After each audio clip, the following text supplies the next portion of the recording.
Hello there. Good morning. Welcome to another edition of Knox to Nuggets.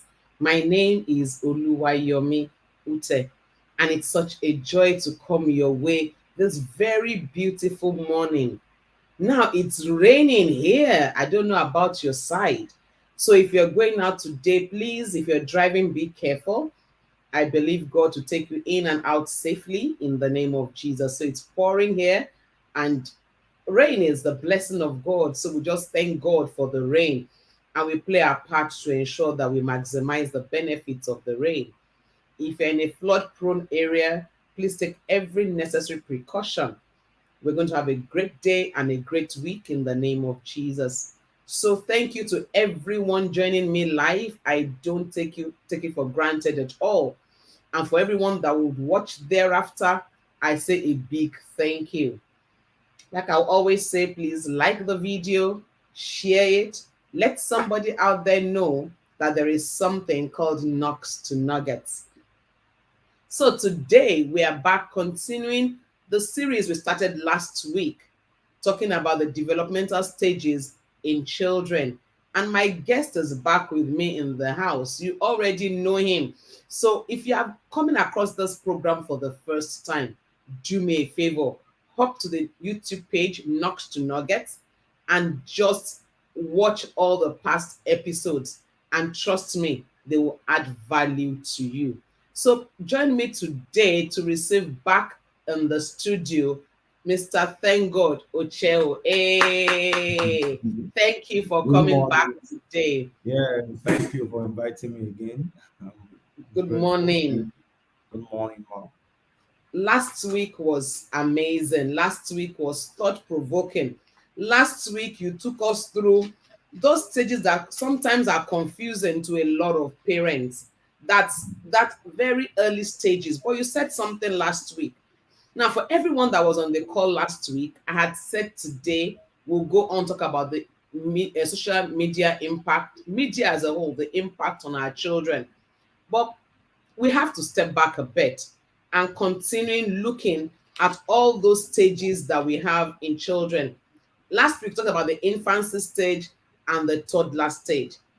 Mr. Thank God, we want to move on today, looking at the preschooler, the schooler, and the teenagers. So over to you. What do you want to tell us about those stages? Okay, thank you very much, Ma, once again for bringing me in. Last week we started by looking at the infancy stage to the toddler stage, and I mentioned that there are stages of development and there are also domains of development. So we talked about the domains of development, which has to do with the physical, the emotional, the social, the cognitive, and also the moral, or what we call the spiritual for some people. And also, there is this aspect that we also understand as the stages of development, which goes across from infancy to teenage years when we talk about children. And it's important for us to understand this because one of the principles I established last week, which is based on child development principle, is the fact that every child is unique and every child is different. And for each stage of development, there are behaviors that are peculiar to each stage of development. So the way an infant will feel or behave is quite different from the way a toddler or a preschooler will feel and behave. That is why it's important for every caregiver to understand the behavior or the peculiarity of each stage so that they can create the right environment for their proper development. I'm a child development specialist, so I understand it very well. And the fact is that for us as caregiver, our responsibility is to create the environment. I always use this principle and say no matter how powerful the seed is, if you put it in the wrong soil or if the soil is not fertile enough, there's no way the seed will grow. So we are the one most of the time that determine the environment for children to flourish and thrive. So once we don't understand the kind of environment we create, it becomes a problem. So going back to your questions, Sorry, what kind of environment? sorry. Before you go on, I want us to establish something. And you kept using that word again and again last week. Caregiver. Yeah. Who is a caregiver? The caregiver is just anyone that take care of the child. So it could be the parent. Anyone. It doesn't. Yes, it doesn't have to be the biological parent. It could be a parent, biological parent, it could be a foster parent, it could be a teacher, it could be a nanny, anybody that is charged of taking care of a child. They need to understand the developmental stages of children. Thank And you. that is where a lot of people miss it. The fact that, for instance, you are a parent, you are developing yourself, your nanny is not being developed. It's a major problem because there's going to be a gap. Hmm. Did you hear that? Everyone around a child that's giving any form of guidance to a child is a caregiver. So even if you are not a parent yet, guess what? You're a caregiver to somebody. So this concerns you. Thank you very much for that clarity. So let's go ahead. So going back to the question that you asked, based on what are those peculiarities for preschooler, let me start with preschooler. One of the things we must understand if we want to help preschoolers to develop emotionally, socially, is the fact that we must understand that at that stage, they are beginning to engage their initiative. Now, it is either they develop initiative or they grow up to develop guilt. And I'll give you an example. You see, there are certain behavior that children, express that are innate. They are part of them. It's not something they learned, but it's an opportunity for us to begin to build it. It's like a raw material. The raw material must be turned into a finished product. So as they begin to express it, it's an opportunity for us to begin to process that behavior so that it becomes the finished product I want to see. So you will realize that as preschooler begin to develop, one of the things they begin to express is initiative. That is the stage they play a lot. They will use, they will do so many things, you understand, with the available resources within there. They will use your clothes. They can take your clothes to the laundry, even without you telling them to do so. They can take your pot from the kitchen, put it on fire, want to cook, begin to experiment a lot of things. You understand? What they are trying to do at that stage is simply initiative. Because first, you didn't tell them to take your clothes to the laundry, but they did.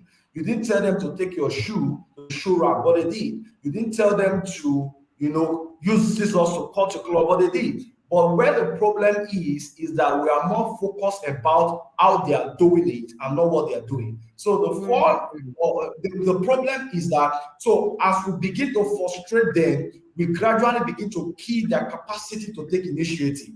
So you see a child that takes your clothes to the laundry, even though he didn't do it well, but you didn't tell the child to do so, but the child decided to do that. And at that point in time, instead of you to have appreciated the effort, you are more concerned about the outcome. So because you are concerned about the outcome and the child didn't do it well, you begin to punish the child, you criticize the child, you blame the child, and the child stop doing that. Because if the child, because the child already knows that if he or she does it again, the father will criticize, the mother will criticize, they will blame me for doing what I think is right, or for just doing what I'm expressing my innate capacity. And you see the child begin to grow up and refuse to do certain things that the child started doing. And you say, oh, this child is not, he doesn't know how to do anything in the house. He doesn't know how to wash clothes. He doesn't know how to do this. But when the child was doing it, what did you do? Your response to every behavior that children express matters a lot. You must pay attention to it.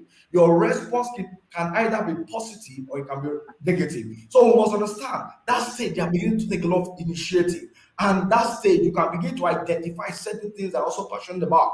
One of the things you must also realize in that stage is that they are very curious. Curiosity is some of the things that they begin to develop. They will ask a lot of questions. Mommy, why are you short? Daddy, why are you short? Mommy, why do you have breast? Why is it that daddy doesn't have breast? They will have ridiculous questions. But you see, curiosity in preschooler is also innate because that is the only way they explore their world. They are beginning to learn. They are beginning to understand what this world is. It is an opportunity for us to begin to teach them. But I understand that there are times we can be stressed, we can be tired, and you are not in the mood to answer questions. Yes, but what the to tell them? Oh, you're going to get back to them. Don't they should not worry that right now, mom is tired, dad is tired, or I'm tired, I won't be able to answer you.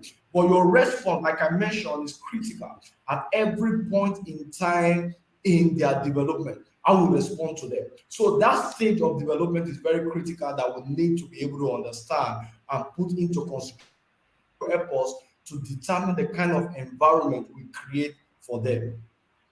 Hmm. So that is the preschooler stage. And it seems it's frozen. No, we can hear you.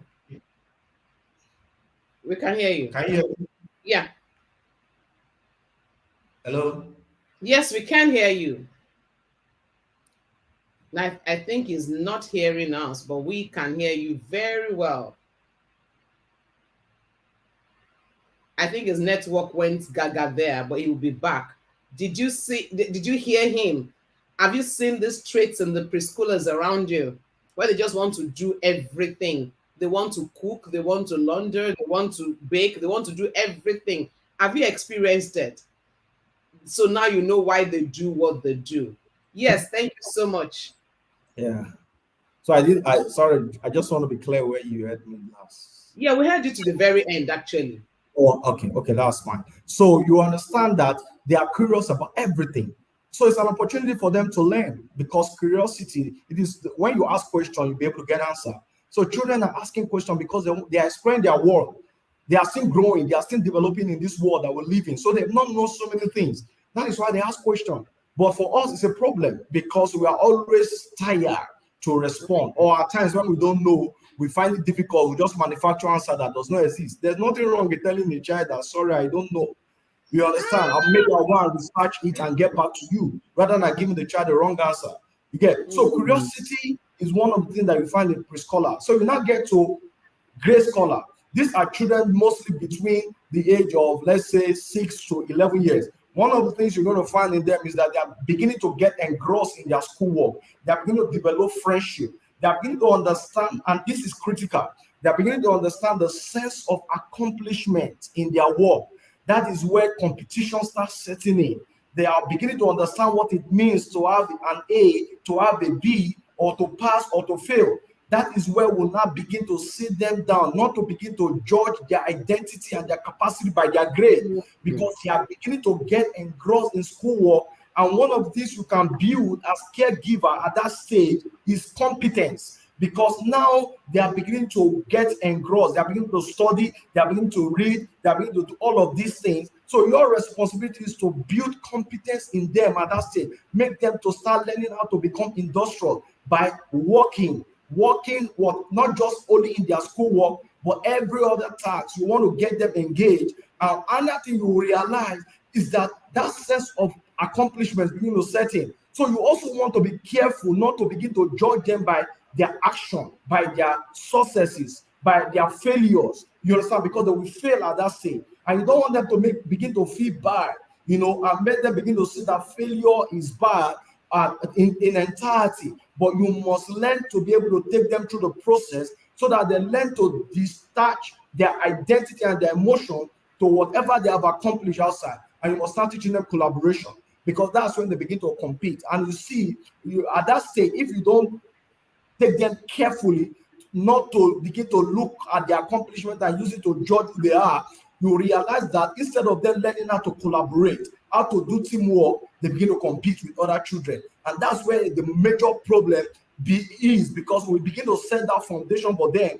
That's why you see some people grow up into adulthood, they are so competitive because all their life they are being judged by what they have achieved, and they are being celebrated by what they have achieved. And that is where children begin to understand that you see them begin to put so much effort. They just want to achieve. They don't care who they hurt in the process. They don't care who they embarrass in the process. They just want to get the goal and they focus on that. So most of them don't like collaboration. Most of them don't understand teamwork. Most of them don't understand sportsmanship. And you see at that stage, they begin to get involved even in sport, in different activities. When they fail, start, they are unnecessarily getting angry because they are beginning to understand the sense of accomplishment. What do you do in that process to be able to help them?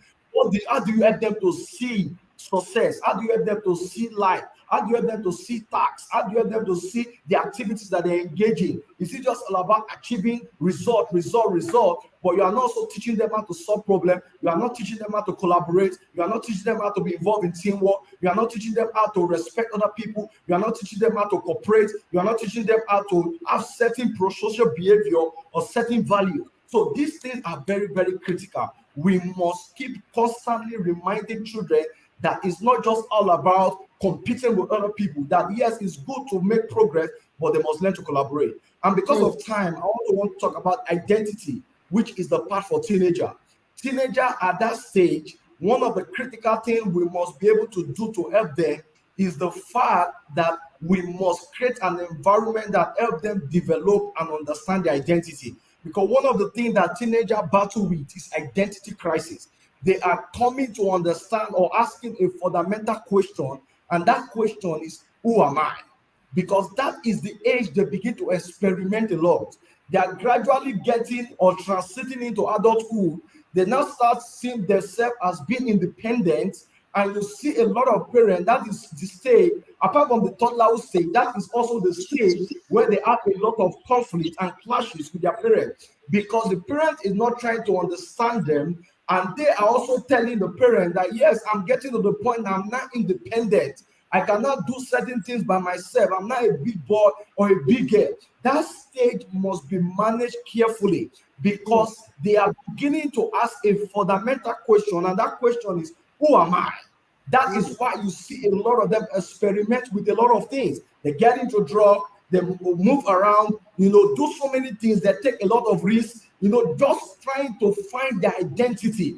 And most of them, you realize that is the stage they follow popular trend. Today they want to mm, be like Davido, tomorrow they want to be like Whiskey, next tomorrow they want to dress like Randio. Why? They are finding their identity. They are trying to follow what is popular, what is common. It's a process. You must learn to guide them, because there are stages of identity development. We don't have time. I will have put you through that stage.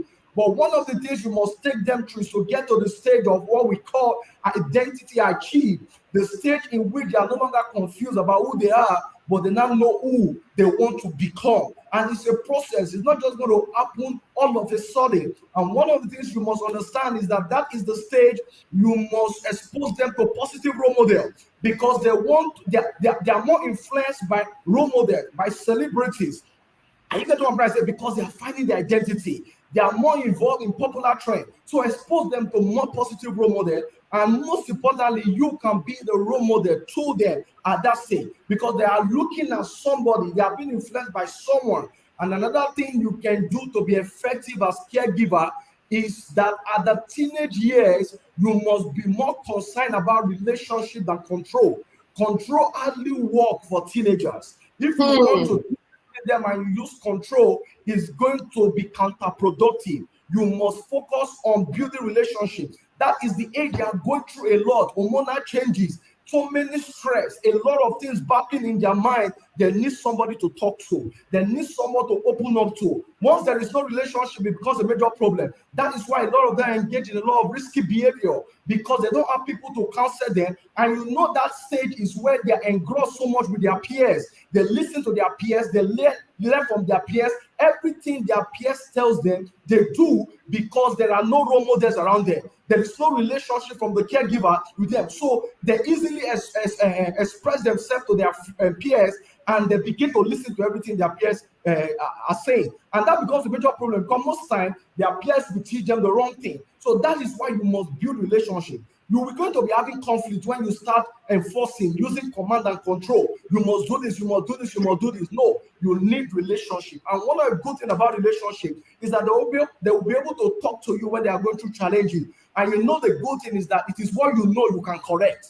Once you don't know so many things that they are going through, how will you be able to correct? So it's important for you to build relationship with teenagers and create that environment that they are free enough to express themselves, instead of you trying to control them and make them do whatever you want them to do by force and by fire. Wow, wow, wow. A lot of parents need to hear this, because many times they want to raise children the way we were raised. Yeah. When I was growing up, my father says, sit down. You don't ask why, you just sit. And when they ask you, why are you sitting? Only one answer: daddy says I should sit. And that's what it is. But children today, tell them, daddy says I should sit. They say, why? Why are you sitting? Tell me exactly why we are sitting. And it's important that we understand that command and control doesn't work.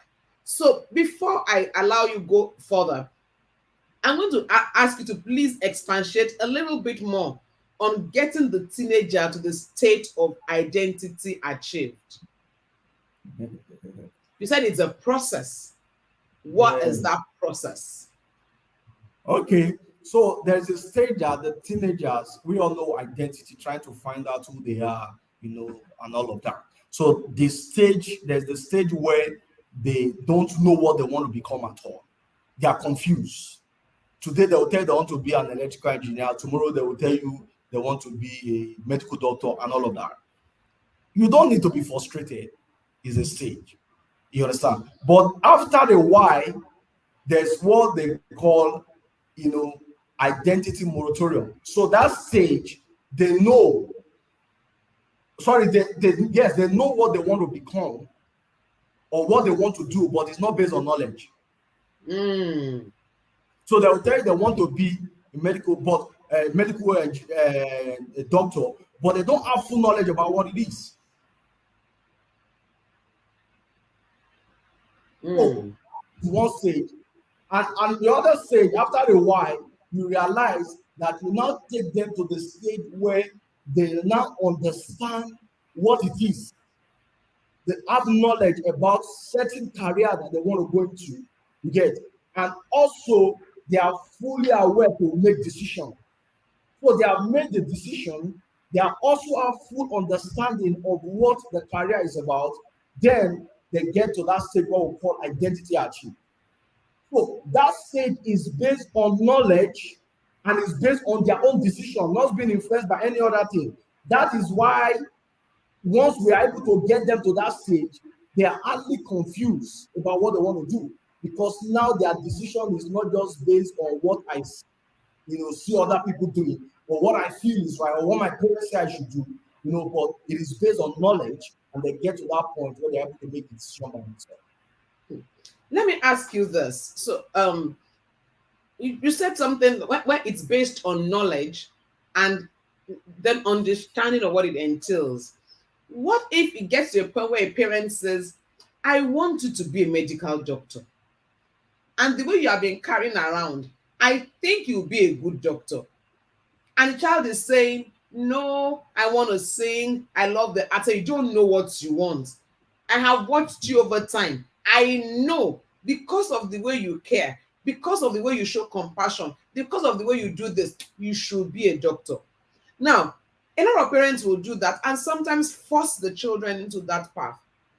We know instances of people that will finish their school and go to their parents and say, Daddy, I read this for you, take a certificate. Now can I go and do this for myself? Where is the place of superior knowledge of the parents in guiding the child? Yeah, so I understand what you're trying to say. So at that point, it's always important for us to be a guide. That is why you call guidance. It is not a military zone. Yes, you have the superior knowledge to guide them and expose them. Now, there are times, that's why I said it's a stage, because there are times even children don't know what they want to do. They are even making the wrong decisions. You understand? But you have to guide them through the process, expose them, give them opportunity. They can tell you they want to do this, just be watching them. After a while, they will even change their mind. You get, because they feel that all of these things is not what they really want to do. But you see, once you have been able to create that foundation for them to be able, that is why this thing doesn't just happen until they get to the teenage years. They need to be able to get to that point where you have built a foundation and certain values in them for them to be able to even know how to make decisions about what they want to become. You understand what they want to do. But the most important thing is that they must not see you. Don't once you begin to lose control, you make them perceive it as it is you that want me to do these things and not what I really want to do. You get, so explain. Let it be based on knowledge. Explain. Okay, this is the reason why I feel, not why you must. Why I think this is the most or this is the appropriate career for you. This and this and this and this. It should be based on knowledge. Expose them to teach them. You can even expose them to practical experience of those careers. Let them go and do internship, or let them just even go and experiment what they think is good for them. Let them go and sing. If they say they want to go into music, let them go and sing and see. You see, there's something about passion. Once it is not your passion, you will struggle. Once you are within your element, you will try. It's like a fish. A fish does not struggle to be in water. Once the fish is inside water, the fish is in its element and they just flow. That is how it is. So if the child is telling you music, expose the child, let the child go and sing and see if the child will be able to sustain the passion or the thing that they say they want to do. And that is one way you can do it. Secondly, some parents are dealing with trauma. So they are living their dream through their children. The medical Mm. doctor they could not become, they want their child to become it. So they force the child to become a medical doctor. The fact that you wanted to be a medical doctor, you could not become it, and it has traumatized you, does not mean your child must become a medical doctor, except if that is what your child wants to do. So it's very critical. We must allow them to be themselves, allow them to find their identity. See, that is the highest level you can take a child to. When a child get to the point that everything about his life, especially when he has gotten to 18 years, that everything about his life is based on their decision, it is more fulfilling and more sustainable than when you impose and enforce everything for them. It will not last. Wow. Thank you so, so much. Thank you for opening our eyes to all of this. Thank you for sharing with us so openly from your wealth of knowledge. We truly appreciate you. So we'll put a Mm. pause here. Ladies and gentlemen, I'm glad to announce that he'll be back in next week, Monday. And then we are going to settle. So now we know the stages from infancy to school to teenage years. We understand that we have laid the foundation. Next week, we'll be looking specifically at the role of media in its totality in guiding these children right. Media has come to stay, whether we like it or yes, whether no matter what we do, we can't pray it out, we can't fast it out, and it has a key role. Social media, every form of media is staring us in the face. A lot of children today are being parented by the media. What do we need to do? How do we control it? Should we just seize every gadget, lock everything, put control on all the stations, lock them out of every station, and leave them to listen to only what we want them to listen to? Or how do we ensure that we guide them through this process? That's what we're talking about next week by the grace of God. Thank you so much for being You're here again. welcome. Let And me thank you just for put this out agreeing. that all the stages I shared, they are just only one domain of development. There's no time. It's a whole course in itself because I Absolutely. didn't talk about physical, I didn't talk about intellectual, I didn't talk about Mm, moral development true, from infancy to teenagers. So I just want to put true, this out so that we all have an true. understanding of everything I've shared. Thank you very much for the opportunity. Thank you so much. I appreciate you. See you next week by the grace of God. Have a Yeah. wonderful week ahead. God bless you. And you too. Bye. Bye. Wow. Huh. And when he said all of that is still in one domain, my heart did gigi gigi. That wow, so much, so much, so much within, and we are still just talking around one part of it all. Thank you so much, TG, for that time out. It's been so much information, really loaded. I want to encourage everybody. You didn't hear it all. Go back to the YouTube channel and listen again and again and again. There's so much information there that you need to share. And remember, all of us are caregivers. One child somewhere is looking up onto you. And until I come your way next week, Monday, another edition of Knocks to Nuggets, still with Mr. Thank God. I look forward to seeing you then. Remember, share the video, like it, let somebody out there know that there is something called Knocks to Nuggets. And until I come your way, remember, if you can think it, you can be it, and you can have it. And as always, together we win. God bless you. See you next week. Bye for now.